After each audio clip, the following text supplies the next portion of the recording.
So hi everyone, my name is Ayajana Halimbawa, and today we are going to tackle the gastrointestinal disease ascariasis. So sa aking presentation, I'm going to present to you a brief discussion about what is ascariasis, its causative agent, mode of transmission, pathogenesis and clinical manifestation, laboratory diagnosis, how ascariasis is treated, and ways to prevent them. So bago ang lahat ng yan, we're going to have a short icebreaker muna. And ipapangamagatang natin siyang guess the word. So simple lang yung mechanics natin. We're going to guess the word by the help of the pictures presented. So i-reveal ko yung sagot after 5 seconds. If hindi niyo pa alam yung answer, just pause the video para masagutan nyo. So, let's start. Number 1.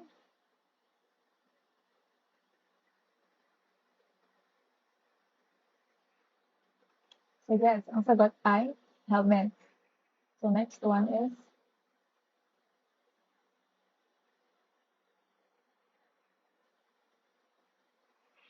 so, the answer is ascariasis. And our last one is this.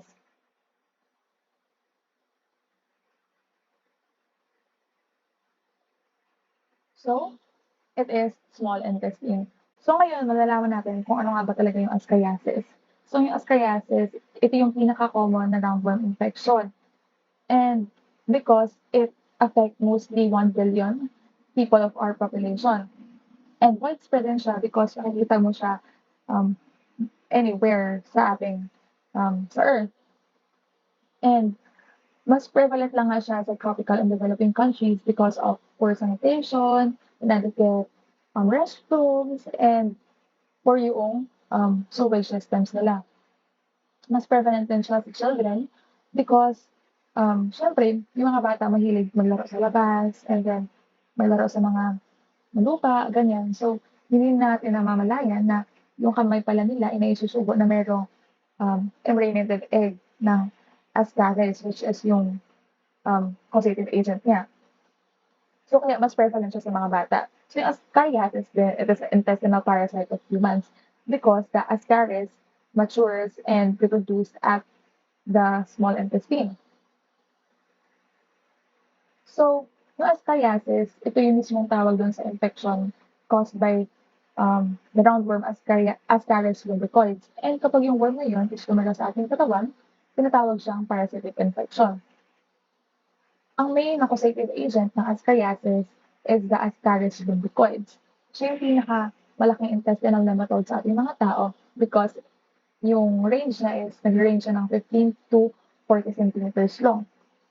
And makikita niyo sa video na sa picture pala na siya elongated, cylindrical, and tapering at both ends. You can also observe na magkaiba yung dalawa because the Ascaris has two different sexes. One is a female and one is a male. And mas longer yung female sa male. And makikita niyo rin dito na yung distinctive feature ng male is sa posterior end niya or sa tail niya is it ventrally forms a hook or parang naka-coil siya. Makikita niyo dito sa picture. Siya yung maliit. So, tinatawag rin spaghetti yung Ascaris lumbricoid because mukha talaga siyang spaghetti. Di ba may mga color pink? Ito color ano siya color brown or nude color. But merong ibang worm na color pink and mukha talaga siyang spaghetti kaya tinatawag siyang spaghetti. And next one is the Ascarisum. So, bakit ko sinama yung Ascarisum? Pig roundworm siya. It is referred to as pig roundworm. Because, minsan, nagiging incidental host tayo mga humans. Pero yung definitive host talaga niya is yung mga pigs. Because, yung mga tao na nagre-raise ng pig farm is, minsan, nagkakaroon sila. Dahil naisusubo nila yung kamay nila na infected pala ng, or contaminated pala ng impregnated egg. Tapos, minsan, yung ginagamit na pataba yung feces ng baboy. And mula doon, nagiging contaminated yung food natin. Tapos, minsan hindi nahuhugasan ng tama yung pagkain or hindi naluluto yung tama ng pagkain. So, nagkakaroon din tayo ng, or nakukuha natin yung impregnated egg ng Ascarisum. and nagkakaroon tayo ng ascariasis. So, the mode of transmission of ascariasis is fecal oral route transmission because, um, so, nanggagaling siya sa feces because it is a soil-transmitted infection. So as humans, nagde-defecate tayo and dahil nga sa kakulangan ng restrooms kung saan-saan lang tayo dumudumi. And and dahil do'n, nagiging siyang pataba or nasasama siya, na-incorporate yung ating feces sa lupa. And puwede natin siyang makuha o puwede nating makuha yung impregnated egg directly or indirectly. Directly, yung sa pangalawang picture sa gitna, is that yung bata is naglalaro sa mud. So, puwede natin directly siya makuha. Puwede natin maisubo yung kamay natin na merong lamang, impregnated egg ng ascaris. So, and indirectly naman kapag naging pataba siya or naging pataba yung feces natin or yung na-incorporate yung impregnated egg sa water na nasa pond, nasa stream, nasa river, and minsan naiinom natin. Nagiging contaminated yung ating water. So, dahil do'n, nakukuha natin yung ascaris or yung impregnated egg ng ascaris. So, ito yung unfertilized and fertilized ovum ng ascaris. And sa unfertilized ovum, hindi tayo maapektuhan yan because wala pa siyang larva. Samantalang sa fertilized ovum, it is the infective stage ng ascaris kasi meron siyang unsegmented larva or possible na unsegmented larva ng ascaris. So dito makikita natin yung life cycle ng Ascaris genicoid. Dito is yung adult na nasa small intestine is magde-defecate yung tao, nagiging feces, sumasama sa feces yung adult or yung impregnated egg. Tapos nagiging pataba siya, nahahawakan natin, naisusubo, or kaya sumasama siya, nag-incorporate yung impregnated egg sa water and na-ingest natin. So sa pangalawang part is the fertilized egg. As unfertilized egg, it will not undergo further development. So, dun tayo sa fertilized egg. Sa fertilized egg, um, um, nagiging siyang impregnated egg with level 3 larva.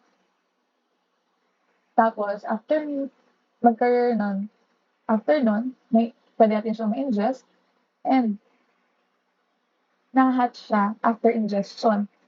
Nahahatch siya sa ating small intestine and pupunta siya sa ating circulatory system and magma-migrate siya sa ating organs such as lungs and liver.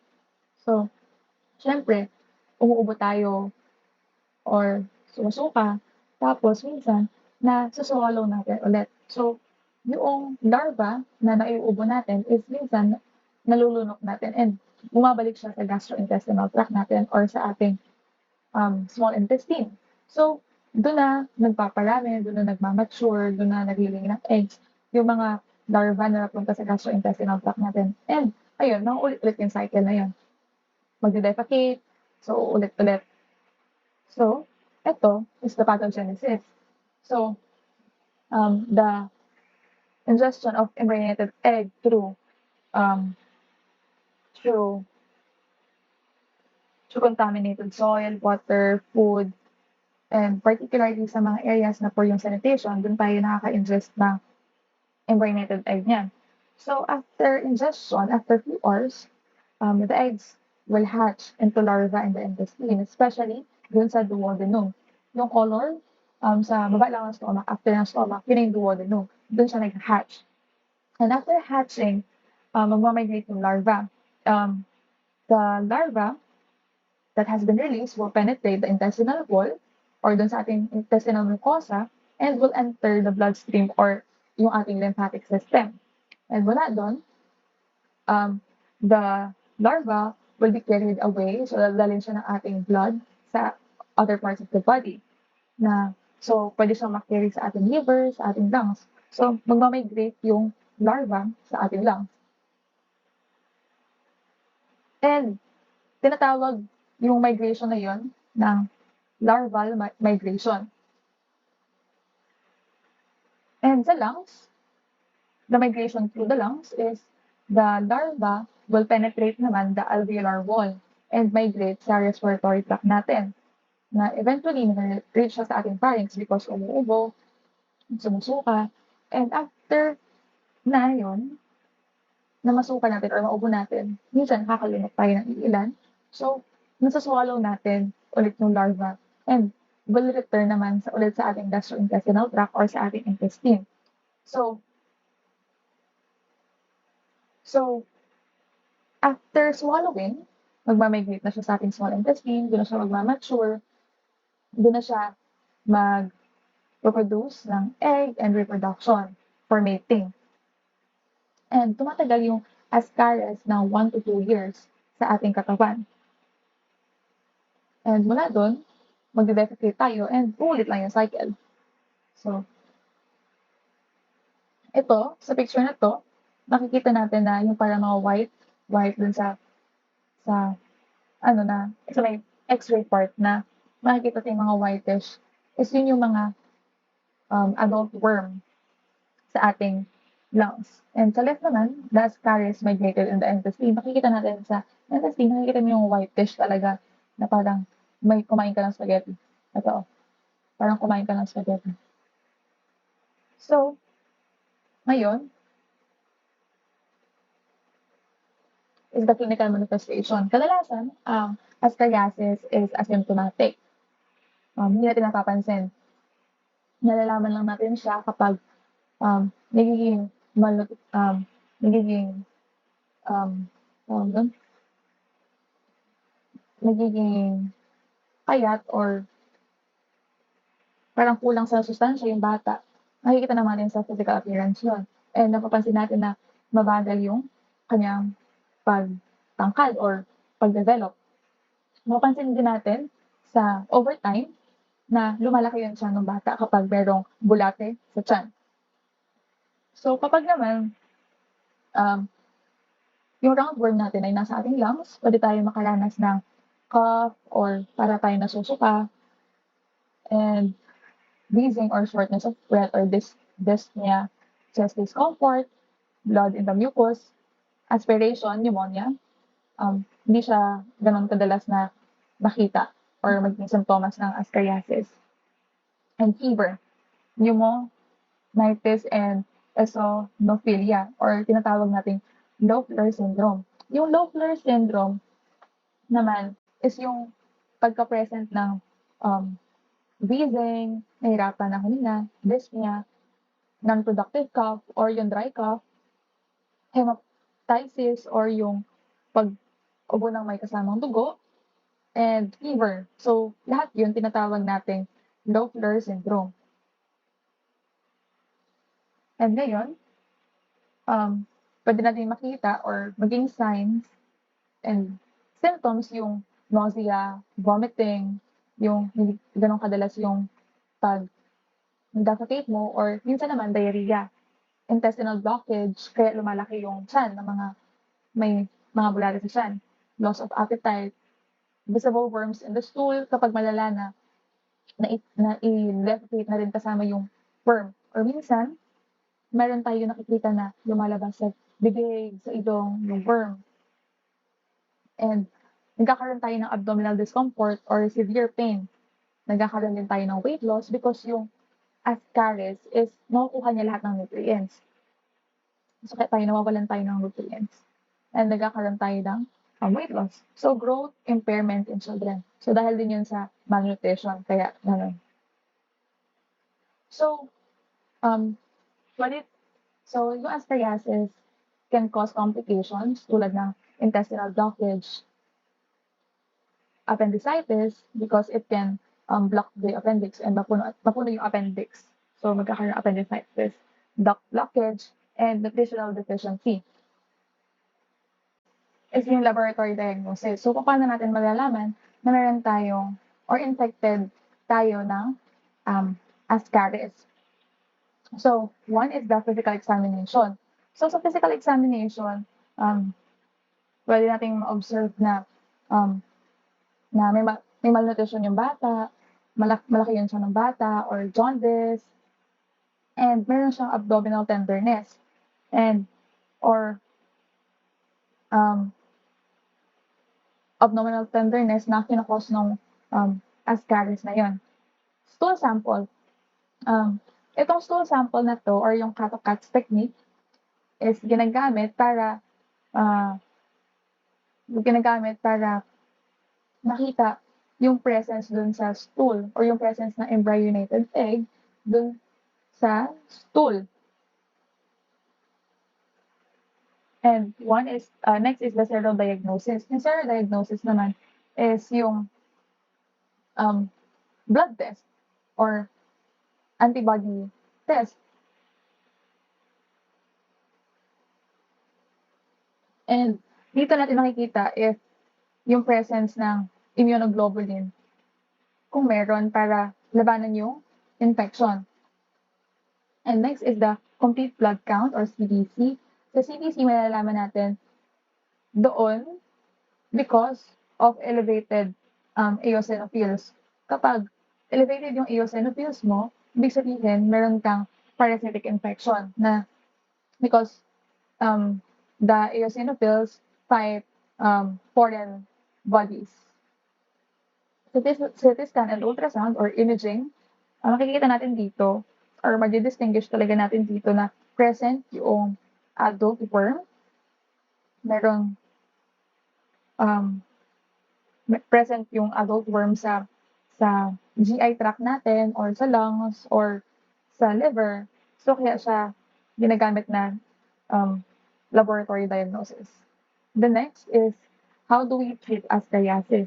Gumagamit tayo ng anti-parasitic drugs para i-treat siya tulad ng ivermectin or stromectol, albendazole or albenza, mebendazole or vermox or mverm, piperazine, and pyrantel pamoate or lumpin X na tinatawag. Sa pag-inom natin, ang first choice na natin na inumin is yung albendazole, which is 400 milligrams. Single dose lang siya. And kapag hindi pa siya nawala, is pwede tayo mag-switch ng ivermectin or mebendazole. Yung mebendazole naman is 100 milligrams twice a day. Sa 3 araw natin iinumin yun or promotion natin na isang beses lang, pwede naman. And uminom tayo ng 500 milligram for the single dose. Sa ivermectin naman, kung gusto natin ivermectin, pwede natin siyang mainom ng 100 to 200 microgram per kilogram ng ating body weight and single dose lang siya. So ito yung second choice natin kapag hindi pa nawala yung ascariasis natin. So para sa pregnant women, meron naman na gamot tulad ng piperazine. Pwede na siyang mainom ng 50 milligrams per kilogram per day for 5 days or 75 milligram per kilogram kung single dose naman. And yung pyrantel pamoate, pwede natin siyang inumin during pregnancy ng 11 milligram per kilogram up to 1 gram. So, pwede natin pang i-treat if malala na is pwede tayo mag-switch ng surgery. So, if yung ascariasis is nagkaroon ng complications tulad na appendicitis, blockage, pwede naman tayo mag-switch para ma-treat yun through surgery or endoscopic procedure to remove the sperms. Kapag super dami na, pwede tayo mag-undergo ng surgery. And paano nga ba natin na-prevent na magkaroon ng ascariasis? So, syempre, good hygiene yung mahalaga. Kung madalas tayo mag-wash ng hands, madalas tayo maligo, so after natin na alam natin na makahawak ng lupa or after natin maglinis ng babuyan, matuto tayong maghugas palagi ng kamay para maiwasan yung pagkalat or maiwasan natin na makakuha tayo ng ascariasis. So, di ba yung ascariasis is nakukuha din sa soil-transmitted infection siya. So, pwedeng mapunta siya sa ating pagkain. So, yung kinakain natin, kailangan natin i-observe. Kailangan natin sa hugasan ng mabuti. Kailangan natin siyang lutuin ng mabuti or peel the raw vegetables and fruits before eating. Lalo't na yung alam natin na ay galing yan sa lupa na kung saan ginagamit yung pataba yung mga manure ng hayop. And may iwasan din natin yung ascariasis na sa hindi pagdumi sa labas or sa hindi pagdumi kung saan-saan.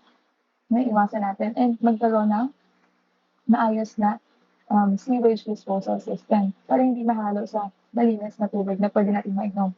So, yun lang.